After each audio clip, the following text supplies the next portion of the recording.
महाराष्ट्र के बारामती में हुए एक विमान हादसे में अजित पवार के निधन के कुछ दिनों बाद राष्ट्रवादी कांग्रेस पार्टी एनसीपी के वरिष्ठ नेता शरद पवार ने शनिवार को दावा किया कि उनके भतीजे अजित पवार पार्टी के दोनों गुटों को फिर से एकजुट करने के पक्ष में थे।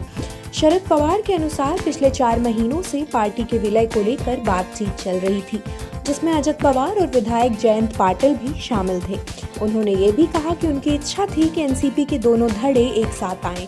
शरद पवार ने बताया, विलय को लेकर चर्चा हो रही थी और अजित की राय थी कि 12 फरवरी को इसका ऐलान होना चाहिए। उन्होंने आगे कहा कि दुर्भाग्यवश अजित पवार के विमान हादसे में निधन के बाद ये बातचीत रुक गई। जुलाई 2023 में एनसीपी 2 हिस्सों में बंट गई थी, जब अजित पवार पार्टी के 54 में से 40 से ज्यादा विधायकों को साथ लेकर भाजपा नीत महायुति सरकार में शामिल हो गए थे। इसी विभाजन के बाद शरद पवार ने अपने गुट का नाम नेशनलिस्ट कांग्रेस पार्टी शरद चंद्र पवार रखा था। हाल ही में पुणे और पिंपरी चिंचवड नगर निगम चुनावों में दोनों प्रतिद्वंदी गुटों के बीच एक तरह की नजदीकी देखने को मिली थी, लेकिन इसका कोई खास फायदा नहीं हुआ। इन दोनों नगर निकायों में भाजपा ने बड़ी और निर्णायक जीत दर्ज की।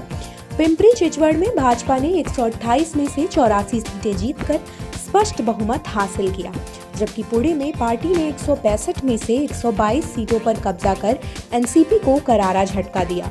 इस बीच अजित पवार की पत्नी सुनेत्रा पवार के महाराष्ट्र की नई उप मुख्यमंत्री के रूप में शपथ लेने की खबरों पर प्रतिक्रिया देते हुए शरद पवार ने कहा कि उन्हें इस फैसले की कोई जानकारी नहीं है और वे इस निर्णय प्रक्रिया में शामिल नहीं थे। शपथ ग्रहण को लेकर जल्दबाजी के सवाल पर उन्होंने सिर्फ इतना कहा कि उन्हें नहीं पता कि इसमें कोई हड़बड़ी है या नहीं।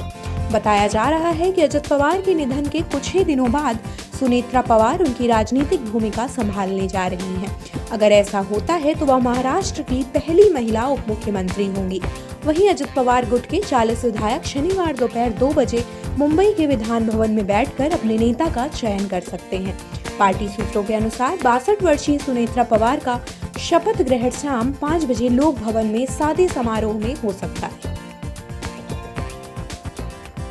आप देख रहे हैं सौगंध टीवी, सौगंध वतन की।